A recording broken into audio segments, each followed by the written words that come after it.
Have you ever wanted to spend a summer in the beautiful Victorian Ocean Grove? Well, it was the premier place to go if you were a part of the Victorian era. In fact, even though it's not there anymore, residents at the Sheldon Hotel would have loved to spend their summers here. You see, the Sheldon, which was located at Surf and Central, was the premier spot to get an awesome vacation away from the cityscape.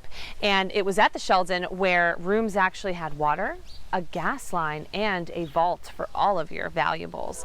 Ocean Grove becomes so popular that in this resort area of Jersey, over 710,000 railroad tickets are sold so that residents can enjoy the cool ocean breezes.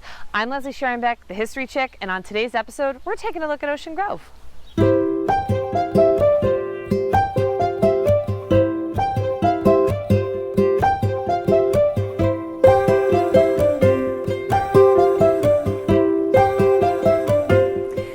Founders Park in Ocean Grove to talk a little bit about, well, the founding of Ocean Grove. In fact, one of the main reasons why just kidding, Ocean Grove was founded was because there are no mosquitoes here. When Elwood Stokes and others of the Camp Meeting Association of Methodists founded Ocean Grove, they specifically selected this area not only for its pristine beauty, it was a natural landscape of beautiful forests as well as an untouched beach, but it also had no bugs. And Methodists, when they would go on their summer retreats, would often camp in tents, which we're going to show you a little bit later in the video of a tent community that still resides in Ocean Grove today. This place becomes so popular that over the course of the 1870s and 1880s, when the Methodist movement was rising, tents and houses go up by the droves. But one of the things that the Methodists made sure of was that nobody had a blocked view of the ocean. In fact, if you notice along the boardwalk, it is just that, a plain boardwalk with little to no treescape so that you can enjoy the beauty and nature in the presence here at Ocean Grove. Outside of the Great Auditorium in Ocean Grove is a statue dedicated to Elwood Stokes. Stokes was the first president of the Ocean Grove Meeting Association, and it was his idea and his intuition that decided to have Ocean Grove become a Methodist community.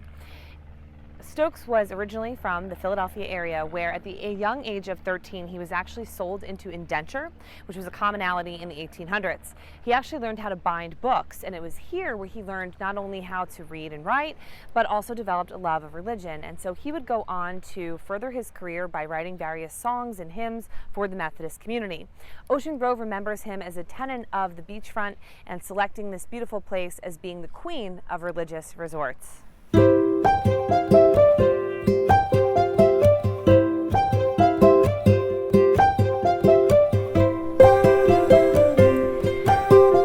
Completed in 1894, the Great Auditorium is the crowning jewel of Ocean Grove. This 10,000 at one time seated auditorium was built in a matter of 90 days. And an interesting fact, when this auditorium was being built, it was built by a lot of the local ship makers of the area. So one of the caveats that those sailors couldn't have when they were constructing this building was no cursing. In fact, if they did swear, they were fired from the job and couldn't collect any pay. But this building is a true testament to some great architecture of the Victorian era, as well as it's an awesome place to hear a concert because of the architecture and the open air theater. We have a lot of beautiful concerts, and the Leonard Bernstein said this is almost as good as Carnegie Hall in New York.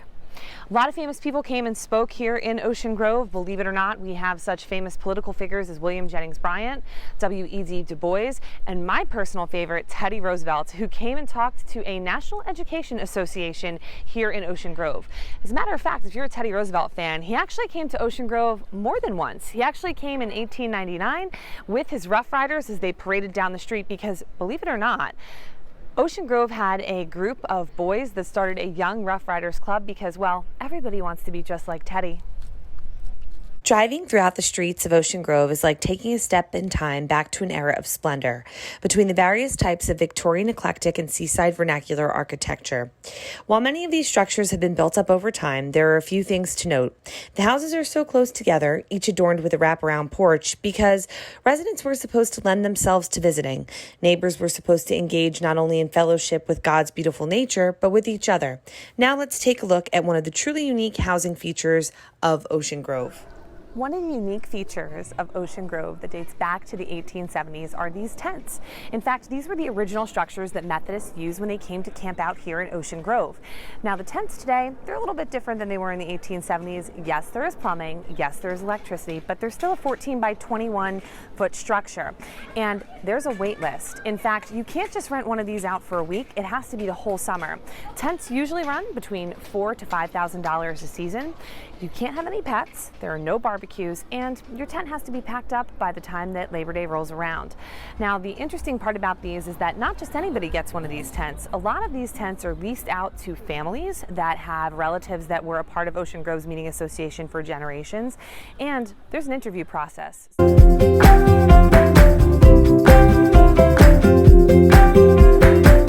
In 1875, members of the Ocean Grove Camp Meeting Association established these gates as a way to enter into their sacred city by the sea. And one of the interesting things that had a 100-year legacy here in Ocean Grove is that they would actually put a chain across these gates to not allow visitors to enter on a Sunday, which is a day of rest. So of course there were exceptions to this rule where police and ambulance and doctors could come in and out of Ocean Grove, but even a very famous visitor, a one Mr. Ulysses S. Grant, whose mom and sister spent a summer here in Ocean Grove, had to walk 1.5 miles around the radius of the town to get to visit them, since he was not allowed entry once the gates went up. Now, it was brought to courts in New Jersey, and eventually by 1979 this was eradicated, but the gates stand as a testament to the founders of the Ocean Grove Camp Meeting Association and the Methodists that started this colony. When strolling down the main street of Ocean Grove, you've got to stop at Nagel's. So Nagel's, although it's closed now, is an original structure in Ocean Grove that was built in the 1800s, and this was a pharmacy as well as an apothecary. Now, Nagel's has been restored to the way that it looked in the 1920s when Clayton Nagel was the apothecarist and also the pharmacist here. Inside, the interesting part about Nagel's is that they were able to dig up in the basement all of the original soda bottles and artifacts that they have. So we hope that they reopen soon, and if they do, make sure that you stop by that soda fountain for either an egg cream or, my favorite, a chocolate Coke. One of my favorite novelties in Ocean Grove is sitting right behind me. It's Ralph the OG Fisherman. Now, Ralph has been a tenant of Ocean Grove since 1993. Ralph sits on the pier, actually where the original, there was like a fishing hut was, and in 93, a horrible nor'easter came and blew that fishing hut into the sea.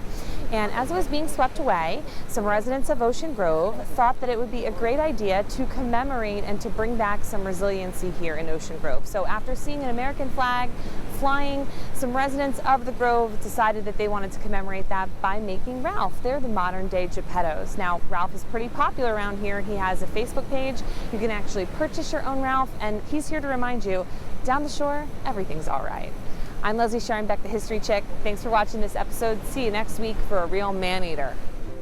Well, as the awesome, a lot of famous people came to the coast. Uncle Sam here. It's a 4th of July video. We got 4th of July Patriotic 2021. Food, 4th of July.